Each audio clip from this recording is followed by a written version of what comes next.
This is a customer that brought the boat in. I just bought it.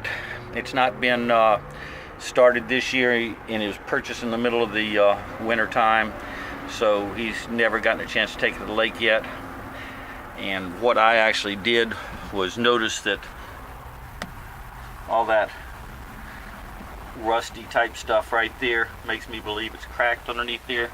I'm not sure if we could see that or not, but I said the acid test is the fact that that's the drain block right there.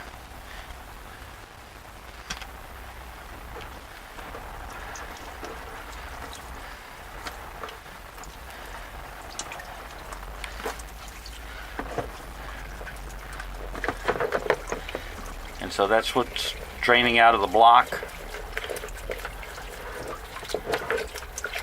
You can pretty well see there's no antifreeze in it, and it's just water. Yeah, the owner of the boat's sitting right here, the potential new owner. And there's another drain up underneath there.